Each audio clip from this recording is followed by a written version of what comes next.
Hi there. I should know by now not to do this. Just turn the camera on and think I'm just experimenting, trying to fish something up. Somehow this stuff just manages to find its way online. It's interesting. But I don't know why it is, but I know what it is, and that's when I've got something that's just beneath the conscious level of awareness and I can't quite get a bead on it, can't quite get a hold of it. If I put my fingers to the keyboard, and these days if I turn the webcam on and start talking, somehow I find myself able to work through it. Like I say, I don't know what it is. I don't know why it's that way. I just know that that's how it works for me, and it's worked that way for a long time. Okay, so what's bugging me? Well, let me play with some ideas here. One of them is time and space. I think it's probably quite inaccurate and incorrect to say time and space, because I think they're the same thing. They're just two sides of the same coin. As a simple for instance, if I tell you I've gone 700 miles, it doesn't mean anything. Or if I tell you I've been on the road for a month, it doesn't mean anything. You have to have, I went 700 miles. Did it take you a lifetime? Did it take you a year? Or did it take you minutes? Were you in a jet? So if you don't have both coordinates, time and space, you've got to have the XY grid to have anything. They're not separate. Time and space are in some way, I don't know, I really don't, but maybe they're different aspects of the same thing.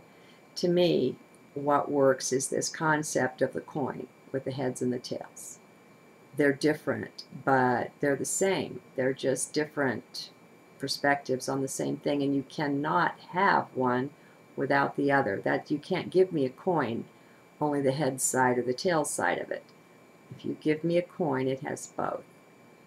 And so I know time and space are not what the mass of humanity takes them to be. There are probably physicists and high scientists, that really get into the nitty-gritty of things, that are closer in their awareness and understanding just by virtue of the experiments they do, the things they work with. It's a little bit old now. I don't, probably dated, but it's a wonderful book called The Tao of Physics. Tao is spelled T-A-O, by Frijtof Capra, if that's how you say his name, F-R-I-G-T-O-F, I think. He's written other books since then, but I really appreciated The Tao of Physics because it's a little bit technical. But it's not too bad. You just, if you've got persistence and you're fairly bright, you can do it. But he takes you along with him. He takes you along. He takes the science and he puts it in English instead of, math and inscrutability. And so I remember at one point, I thought it was just the most amazing thing.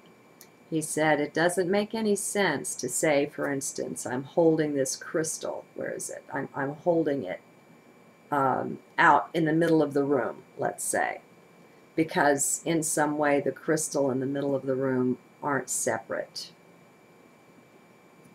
They're together in time and space. So they're united. We need to reunite them in our conscious awareness, maybe. But everything's connected. It's an illusion that there are individual objects that are moved around independently. Now, the beautiful thing about Capra's book, The Tao of Physics, is his understanding, his ability to share it. That's really exciting. But he shows us how our whole structure of the language is incorrect. The way we think about things is wrong, because we can say, I'm holding a crystal or a donut here, up in the air, in the middle of this room now. And that, you know, when you take the walk with Capra, he'll show you how that's really very senseless. And unfortunately, memory doesn't serve me all that well, and so I can't do that for you. But get the book. It's really good. Frijtof Capra. It looks like Frijtof, and it's the Tao of Physics, and it looks like Tao. There are other good books like that that really make you think. And Dancing Woolly Masters, The Dancing Woolly Masters, I believe that's by Gary Zukov, is one of my all-time favorite books as well. And he does some of the same thing.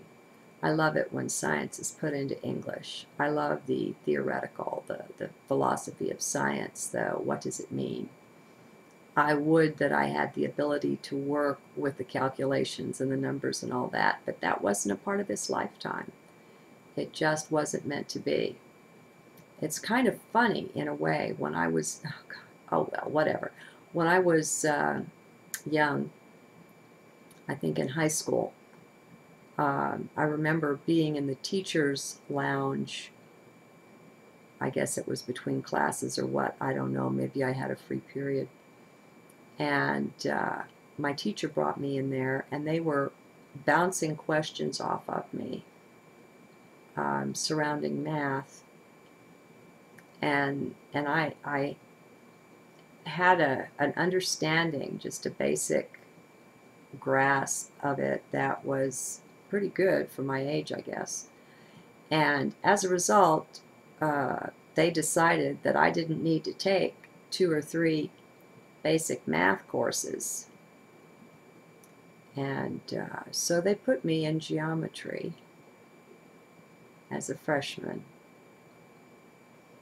And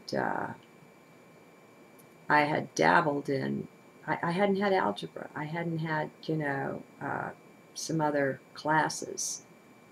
And I didn't even know the terms. I mean, I didn't know enough. I got my first lousy grade.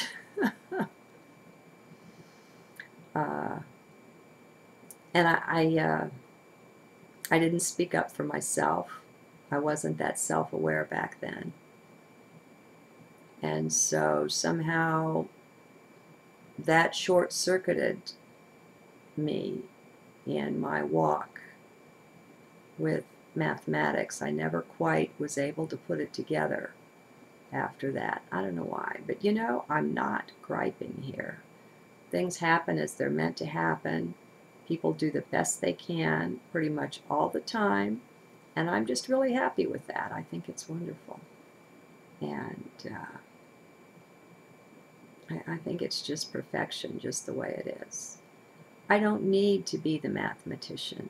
Frijtof does that. We don't need to be everything, you know. There are people that are called to be that. And we need them. And it's their joy and delight. And so they help us understand whatever that is. They share that. They immerse themselves in it. And they just shine. They glow. And they're inspired. And they inspire us. And they write books or speak out. And so it's the one that we all are. See, I'm Frijtof. So are you.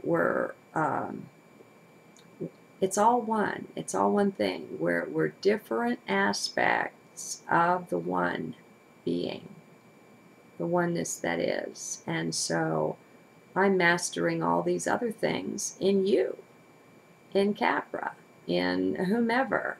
That's me too. That's you too.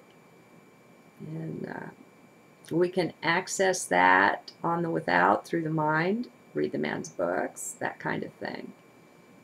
Or I have found lately we can access all of cosmos on the within. We can journey, we can travel in consciousness, in time, space, and we can put on our other identities at times. And so, isn't it marvelous? Now, where was I going with this? What was bugging me? Time, space had something to